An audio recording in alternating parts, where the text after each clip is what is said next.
Salut les renards, c'est Foxpy et bienvenue dans ce 27e épisode des puzzles classiques moyens de code in-game, graphique, ASCII. L'énoncé est le suivant, il va falloir redessiner un graphique en ASCII. Alors c'est quoi un graphique? Tout simplement, c'est un espace en deux dimensions qui possède des coordonnées sur l'axe des X, donc l'axe des abscisses, et des coordonnées sur l'axe Y, l'axe des ordonnées. Alors, on peut avoir des points qui nous sont donnés. Très exactement, on aura n points, n pouvant aller de 0 à 20. Ensuite, on aura n lignes ici où on nous donnera les coordonnées de ces points, x et y. Donc la position sur l'axe des abscisses et la position sur l'axe des ordonnées. Il y a tout de même quelques contraintes sur cet exercice. En effet, la longueur des abscisses la longueur de l'axe des abscisses et la longueur de l'axe des ordonnées vont dépendre des points. Je vous donne un exemple, mais si le point le plus éloigné sur l'axe des abscisses est à 7, l'axe des abscisses devra être de longueur de l'abscisse du x du point le plus éloigné plus 1, donc de 8. Si notre point le plus éloigné était en x égale 12, alors notre axe des abscisses après le 0 devra être de longueur 13. Et ça marche pareil en sens inverse, en sens inverse dans les négatifs. Si notre point le plus éloigné dans les négatifs sur l'axe des abscisses est en moins 4, alors la longueur de l'axe des abscisses dans les négatifs devra être de 5. Donc la valeur absolue de moins 4 plus 1. Ça marche exactement pareil pour l'axe des ordonnées. Et s'il n'y a aucun point, alors l'abscisse minimale est de moins 1, l'abscisse maximale est de 1, l'ordonnée minimale est de moins 1 et l'ordonnée maximale est de plus 1. Alors j'ai préparé un exemple, mais en gros, s'il n'y a pas de point, ça donnerait ça. Là, sur l'axe des ordonnées, on est en 1 et sur l'axe des abscisses, on est en 1.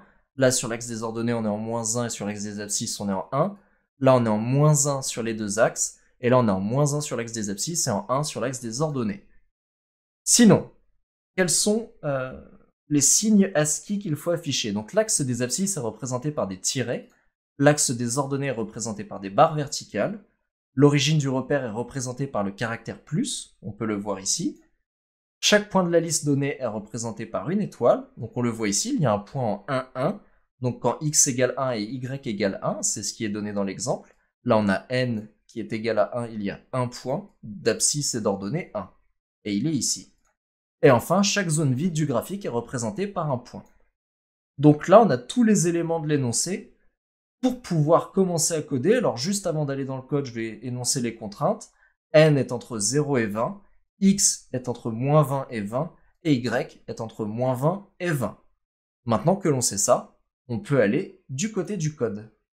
Je vais supprimer les commentaires de Code in Game, et je vais mettre le mien instanciation des variables. Alors je vais instancier une première variable qui s'appelle allX, qui est une liste qui contiendra tous les X des points. Je vais avoir une liste all-y qui contiendra toutes les coordonnées y des points. Je vais ensuite avoir min x. Donc là, c'est la valeur minimale pour la longueur de l'axe des abscisses. Ça sera moins 1. Donc si là, min x est de moins 1, ça veut dire qu'on ira que jusqu'en moins 1 dans les négatifs. Max x, pareil, c'est le max. Pour le moment, je l'instancie à 1. Min y, je l'instancie à moins 1, donc c'est pareil mais pour l'axe des ordonnées, et max y, je l'instancie à 1, donc là c'est pareil, c'est la valeur maximale sur l'axe des ordonnées. Ici on a notre n qui est le nombre de points qu'on va nous donner, et du coup on a une boucle qu'on va parcourir n fois, à chaque fois on va nous donner x et y qui sont les coordonnées d'un point. Ce que je vais faire c'est que dans allX, je vais ajouter mon x, et dans ally, je vais ajouter une coordonnée y. Jusque-là, je pense que tout va bien. Ensuite, on cherche les minimums et maximums de chaque axe si on a au moins un point. Comme ça, on sait qu'on a au moins un point, tout simplement si n est supérieur à 0. À ce moment-là, on va calculer min x. Et min x, ça sera quoi? Ça sera le minimum entre la valeur minimale de allX et 0, auquel on ajoute moins 1. Donc, ici, si on a par exemple comme valeur minimale dans allX moins 3, Entre moins 3 et 0, on prendra le minimum, donc ça sera moins 3, et à moins 3 pardon, on ajoutera moins 1, donc ça fera moins 4. Donc notre axe des abscisses devra aller de 4 vers la gauche à partir du 0. Donc le minimum de l'axe des abscisses serait moins 4.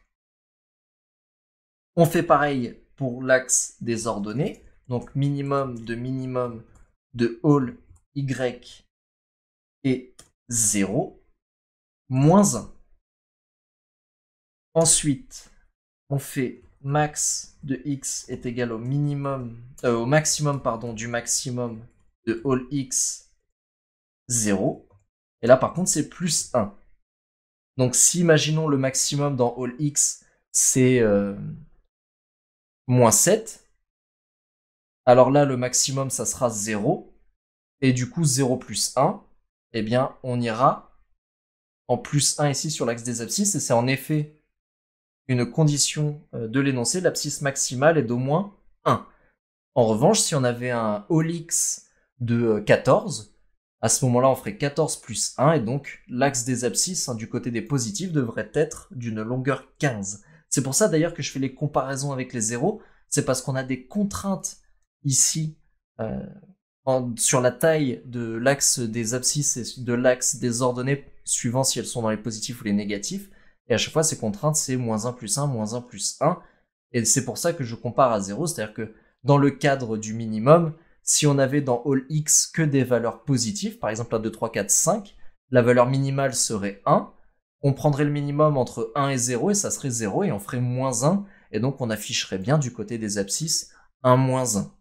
C'est là tout l'intérêt de faire le minimum entre la valeur minimale des points, enfin des coordonnées d'un point et 0. Et on fait pareil pour max y, donc ça sera max de max all y. Toujours pareil, on compare à 0 et plus 1. Donc là, après ce petit bout de code, on connaît la taille de notre graphe, on sait le x minimum, le y minimum, le x maximum et le y maximum. Maintenant, ce que l'on va faire, on va construire le graphique sans les points. Et pour ça, je vais instancier une variable board qui va récupérer ce que renvoie la méthode drawBoard, donc dessiner le tableau, qui va prendre en paramètre,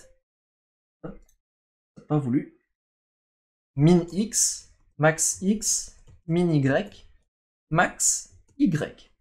Et on va coder cette méthode dès maintenant.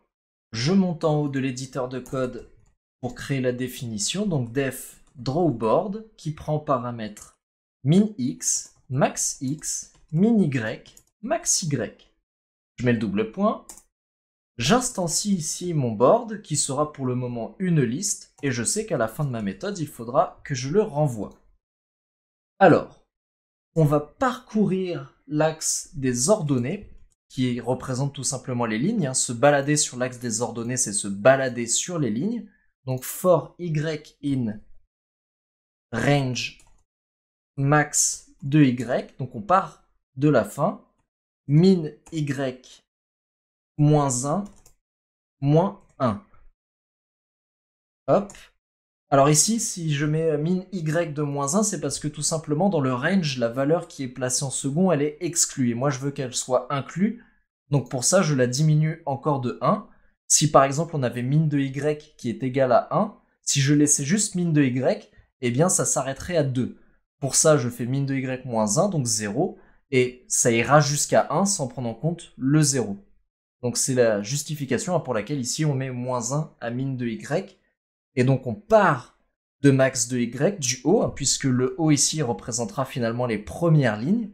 On part du haut vers le bas, donc finalement, aller du haut vers le bas, bien au niveau des indices dans notre variable board, ça va s'incrémenter, c'est-à-dire qu'ici c'est la ligne 0, mais la ligne 0 ça correspond au y le plus élevé, la ligne 1 ça correspond bien à l'avant-dernier y, etc. etc. Donc c'est... comment dire, c'est pas forcément évident au début à voir dans sa tête, mais une fois qu'on a compris, c'est assez simple. Il faut juste choper la petite mécanique. Ici, j'instancie ma ligne, donc qui sera une liste, row. Et maintenant, je parcours mon axe des abscisses, puisque parcourir une ligne, c'est parcourir l'axe des abscisses. Là, si je parcours une ligne, je suis en -1, en 0, en 1, en 2 sur l'axe des abscisses. Donc for x in range. Et là, par contre, on part du minimum jusqu'au maximum plus 1 en allant de 1 en 1. Donc ici, il n'y a même pas besoin de mettre le 1. Alors sachez qu'ici, c'est pareil, je veux garder mon max de x. Et si jamais mon max de x, par exemple, était égal à 4, eh bien mon range s'arrêterait à 3. Donc pour être sûr d'avoir mon 4, dans le cadre de cet exemple, il faut mettre un plus 1. Et maintenant, on va tester plein de conditions. Donc si x est égal à 0 et que y est différent de 0, alors on ajoute à notre ligne, donc à row, une barre verticale. En effet, si x est égal à 0, c'est qu'on est, tac, ici, là, sur cette colonne. Et quand on est sur cette colonne, eh bien ça signifie qu'on doit mettre une barre verticale pour dessiner l'axe des ordonnées. Cependant, il faut qu'y soit différent de 0, puisqu'on a un cas particulier, c'est quand x est égal à 0, y est égal à 0, là c'est un plus qu'il faut mettre. Donc si x est égal à 0, mais que y est différent de 0, donc si on est en y1, y2 ou y-1, etc., ben là on peut mettre notre barre verticale. On fait pareil pour dessiner l'axe des abscisses, donc si x est différent de 0 et que y est égal à 0, y est égal à 0, ça implique qu'on se balade sur cette ligne, et si on se balade sur cette ligne, c'est qu'on se balade sur l'axe des abscisses, et l'axe des abscisses, comme il est dit dans l'énoncé, il doit être dessiné avec un tiret. Sinon, si x est égal à 0 et y est égal à 0, donc là c'est qu'on est à l'origine, et on ajoute le plus. L'origine est dessinée par un plus. Et enfin, si rien de tout cela, eh bien, on affiche un point. Donc row.append, point, et donc là, ça sera n'importe quel point ici, autour des axes. Il nous reste une dernière chose à faire, c'est d'ajouter à notre board la ligne. Donc là, notre méthode drawBoard, elle est terminée. On a pu, selon les minimums et maximums qu'on a calculés précédemment, dessiner un tableau, un graphique qui est vide. On va le remplir maintenant, ce graphique. Et pour ça, on va placer les points. Donc je mets un petit commentaire, on place les points, et je crée une variable qui s'appelle allPoint, qui va recevoir zip de allx,ally. Pour ceux qui ne connaissent pas la méthode zip, en fait, ça va prendre deux listes et ça va créer des tuples selon les éléments de cette liste. Par exemple, l'élément à l'indice 0 de la première liste et l'élément à l'indice 0 de la deuxième liste vont être mis dans un même tuple. L'élément à l'indice 1 de la première liste et l'élément à l'indice 1 de la deuxième liste vont être mis dans un même tuple, etc., etc. Donc finalement ici, je recrée une liste de tuples qui contiennent les coordonnées de chaque point. Et maintenant que j'ai tous mes points, je vais les parcourir, donc for point in all point. Et maintenant, il faut les positionner sur notre graphe. Cependant, ce qu'il faut prendre en compte, regardez bien, je vais prendre un exemple ici, le point qui est là, ce point-là, il est sur l'axe des abscisses en 1 et sur l'axe des ordonnées en 1. Mais dans ma chaîne de caractères, il est à la deuxième ligne, donc à la ligne à l'indice 1, et il est à la colonne à l'indice 2, donc à la troisième colonne.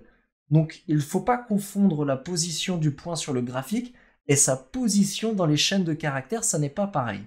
Alors comment on part de la position du point sur le graphique pour le traduire dans une position dans la chaîne de caractères? Eh bien c'est très simple. Alors en ce qui concerne les colonnes, et les colonnes elles vont être représentées par J, eh bien on fera .20 plus la valeur absolue de min de x. En effet, on va prendre un exemple. Imaginons que le x soit 1 et que le minimum de x ça soit -1. La valeur absolue de -1 c'est 1 et donc la position en J ça sera 1 plus 1 et ça donnera bien 2 et regardez ici il est bien en position 2. Alors vous pouvez faire des petits tests chez vous avec d'autres graphiques et d'autres papiers pour comprendre la relation qu'il y a justement entre cette valeur absolue de la valeur minimale et le point, mais tout simplement la valeur absolue minimale c'est quand vous partez tout à gauche et que vous voulez vous déplacer de ce tout à gauche jusqu'au point. Alors faites des petits tests chez vous, hein, vous verrez que ça fonctionne. Et on va avoir le i ici. Le i ici, c'est le déplacement sur les lignes. Et pour ça, on va partir de max de y moins point de 1. Alors, point de 1, ça représente dans un point le y. Et ce que l'on fait, c'est max de y moins la position du point en y. Alors, on va reprendre l'exemple ici. Max de y, ça va être 2. Notre point en y, il est à la position 1. 2 moins 1, ça fait 1. Et effectivement, notre point, il est bien à la ligne à l'indice 1. Ici, on a la ligne à l'indice 0. Ici, on a la ligne à l'indice 1. Et en effet, comme je vous ai dit tout à l'heure, c'est inversé. Là, tout en haut, on a le maximum et tout en bas, on a le minimum de y. Mais par contre, dans notre board, ici, c'est la première ligne et là, c'est la dernière ligne. C'est inversé. Et pour comprendre cette mécanique, il faut tout simplement prendre le maximum, donc prendre tout en haut du graphique, donc la première ligne, et lui soustraire la position du point. Et ça marcherait également si on avait un point dans les négatifs. Ici, si on avait un point en moins 1 et que le maximum était de 2, on ferait 2 moins 1 et ça ferait 3. Et là, regardez, ici on est à la ligne 0, ici on est à la ligne 1, ici on est à la ligne 2, et là on serait bel et bien à la ligne 3. Alors toujours pareil, si vous ne voyez pas bien la relation et comment ça marche, prenez un petit bout de papier, posez vos points, et puis essayez les formules que je vous propose. Vous allez voir qu'il existe bel et bien une relation entre les points et justement les minimums pour l'axe des abscisses et le maximum pour l'axe des ordonnées. Vous allez voir qu'il y a bel et bien une relation entre eux qui permet de replacer les points dans tout simplement notre graphique qui est contenu dans la variable board, qui est une liste de listes. Et maintenant qu'on sait ça, eh bien, je vous ai dit que i représentait les lignes, donc on fait board de i, j, et c'est égal à une étoile puisque nos points doivent être représentés par une étoile. Maintenant, il ne nous reste plus qu'à afficher le graphique, donc on affiche le graphique. Pour ça, on va parcourir nos lignes. Donc, for line in board. On va parcourir nos colonnes dans nos lignes. Donc, for col in line. Et ici, on va faire un print de col. Et on va mettre le paramètre end de print qui est égal à une chaîne de caractères vides. C'est tout simplement pour que ça n'aille pas à la ligne à chaque fois qu'on affiche une colonne. Par contre, une fois qu'on a affiché toutes les colonnes d'une ligne, là, on demande un retour à la ligne et on met tout simplement un print sans paramètre. Là, notre algorithme, il est terminé. On va pouvoir lancer les tests. Alors, c'est parti. Ça calcule. Ma connexion Internet, elle est un peu lente. Mais ça fonctionne. On va soumettre. Et c'est un 100%. L'exercice est résolu. Faisons un petit récapitulatif du code. Tout d'abord, j'instancie des variables, donc allX qui récupérera la position en abscisse de tous les points, allY qui récupérera la position de tous les points sur l'axe des ordonnées, minx qui représente du coup la valeur minimale sur l'axe des abscisses, maxx la valeur maximale sur l'axe des abscisses, min y la valeur minimale sur l'axe des ordonnées et max y la valeur maximale sur l'axe des ordonnées. Ensuite, on a une boucle dans laquelle on récupère tous nos points. Ici, j'ajoute les coordonnées en x dans allx et les coordonnées en y dans all y. Maintenant, ce que je veux, c'est trouver le minimum et le maximum de chaque axe. On a une condition dans l'énoncé, c'est qu'à partir du moment où on a des points, eh bien le point, par exemple, le plus éloigné sur l'axe des abscisses permettra de calculer la longueur de l'axe des abscisses. Il faudra tout simplement ajouter plus 1, et on peut faire ça aussi sur l'axe des ordonnées. Pour calculer ça, c'est simple. Donc on a min x et on prend le minimum entre le minimum sur l'axe des abscisses et 0, auquel on met moins 1. On fait pareil pour l'axe des ordonnées. Quant au maximum, on cherche le maximum entre le maximum de all x et 0, auquel on ajoute plus 1, puisqu'en effet le graphique minimal le plus petit que l'on peut avoir, c'est le graphique en fait où sur l'axe des abscisses ça va de moins 1 en 1 et sur l'axe des ordonnées de moins 1 en 1. Et c'est là la justification ici, déjà par rapport aux points qui nous sont donnés, il faut aller soit pour le minimum en moins 1, soit pour le maximum en plus 1. Et là et ici, c'est notamment aussi, ça nous permet de reconstruire le graphique le plus petit et la justification du 0, comme je l'avais expliqué précédemment. Une fois qu'on a justement tous les contours de notre graphique et les minimums et les maximums, on va dessiner notre graphique. on envoie en paramètre le minimum, le maximum pour l'axe des abscisses et le minimum et le maximum pour l'axe des ordonnées. Ici, on part de tout en haut des axes des ordonnées, donc du maximum jusqu'au minimum, ce qui va représenter nos premières lignes jusqu'à la dernière. Et ensuite, on va parcourir nos colonnes, donc du minimum sur l'axe des abscisses jusqu'au maximum sur l'axe des abscisses. Et à chaque fois qu'on va rencontrer certaines conditions particulières, on va savoir s'il faut dessiner l'axe des ordonnées, ou l'axe des abscisses, ou le point d'origine, ou un point. Mais à l'heure actuelle, notre graphique, il n'a aucun point, et on va justement les placer après. Pour ça, je fais appel à la méthode zip sur les listes allx et ally, qui me permet de récupérer une liste de tuples contenant les coordonnées de tous les points et qui seront contenus dans allPoint. Je parcours allPoint, et là, à partir de la position d'un point, je vais calculer sa position dans board. Là, pour les colonnes, et donc en J, on va partir de la position sur l'axe des abscisses à laquelle on va ajouter la valeur absolue du minimum de l'axe des abscisses. Et pour l'axe des ordonnées, donc les lignes, donc I, on va faire le maximum de Y moins la coordonnée du point en Y, et ça nous donnera sa position au niveau des lignes. Ensuite, on ajoute justement notre étoile qui permet de représenter le point à board de IJ, et on affiche notre graphique. Donc voilà, je resoumets, l'exercice est terminé. J'espère que j'ai été assez clair, c'est assez compliqué comme ça de jongler, de parler de minimum, de maximum sur les axes. On a vite fait de s'en mêler les pinceaux, mais j'espère que j'ai été tout de même compréhensible et que vous avez compris comment résoudre cet exercice. Je vous dis à très bientôt. Merci à toutes et à tous d'avoir suivi ce 27e épisode des puzzles classiques moyens de Coding Game. Si cet épisode vous a plu, n'hésitez pas à le liker et éventuellement à le partager. Si vous avez des retours à me faire, vous pouvez me laisser un petit commentaire. Abonnez-vous à la chaîne pour me soutenir. Dans le prochain épisode, nous verrons Calcul Maya, mais d'ici là, soyez malins comme un renard.